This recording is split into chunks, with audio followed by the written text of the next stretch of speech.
የውይይት ጥሪ ለሰለሞን ሽፈራው ወይም እፎይ። እፎይ መጽሐፋችሁን አነበበ እንጂ ምን አጠፋ ለሚሉ ሁሉ አድርሱላቸውና ቀርቦ ከስድብ በጸዳ መልኩ በጨዋ ደንብ ይወያይ። ትናንት ለማህበረ ቅዱሳኑ መምህር ፋንታሁን ዋቄ የውይይት ጥሪ ቀርቦለት ነበር። እርሱ ግን በትክክለኛው የውይይት መድረክ ከመምጣት ይልቅ በፌስቡክ ፖስት ስር እየተሰዳደበ ነበር። ምናልባትም በቀሪ ቀናቶች ወደ መድረኩ ደፍሮ ከመጣ እንጠብቀዋለን። ነገር ግን ብዙዎች እፎይን ተወያዩት ሲሉ እየተመለከትን ነበር።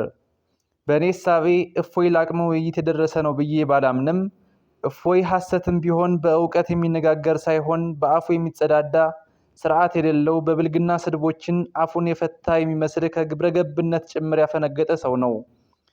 ሆኖም አንዳንዶች አዋቂ መስሏቸው እንዳይሸወዱና እርሱም እንደዛ አክት ስለሚያደርግ ይሄው ይፋዊ የውይይት ጥሪ ሰለምቴ በሆነ ወንድማችን ቃል አሚን ጸጋዬ በኩል ቀርቦለታልና እውነትን ለሚፈልግ ሁሉ አድርሱላቸው።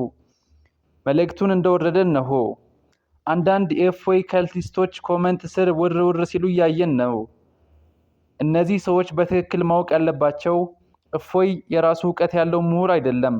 ወሬውም የሚከተለውም የሙግት አደረጃጀትና አቅጣጫ እስልምናን መጽሐፍት በትክክል ከማንበብና ከመገምገም የሚነጭም አይደለም። አመለካከቱና የሙግት አደረጃጀቱ ብቻ ሳይሆን ባህሪና ብልግናውም ጭምር በቀጥታ የሚቀዳው ከሳም ሻሞን ስራዎች ነው። ለማንኛውም የሳም ሻሞን ስራዎች ሲንኮታኮቱ የዚህ ጥገኛና ተለጣፊ አመለካከት ምንጩ ይደርቃል። ግንዱ ሲወድቅ ሀረጉ ራሱን ችሎ መቆም ስለማይችል ይጨፈለቃል። የቀጣዩ ኦፕሬሽንም የትኩረት አቅጣጫ መሆን ያለበት ይህ ነው። በእኔ ግምገማ ጥገኛና ተለጣፊው ብቻ ሳይሆን ቤዙም ጭምር መናድ ይኖርበታል። ለማንኛውም ግን በእፎይ ስነ ልቦና ከተሸነፋችሁ እናንተው ባላችሁበት እኔን ከእፎይ ጋር ማገናኘትና እንደማያውቅ ላረጋግጥላችሁ ዝግጁ ነኝ።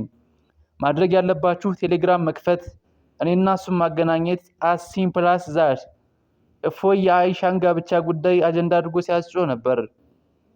በአይሻ ጋብቻ ጉዳይ በዮሐንስ 1:1 ክርስቲያኖጂ ዙሪያ እሱን ለመወያየት ዝግጁ ነኝ። ክርስቲያኖች ግለሰቡ በዚህ ርዕስ ከተስማማ ጠይቁትና በውስጥ አሳውቁኝ።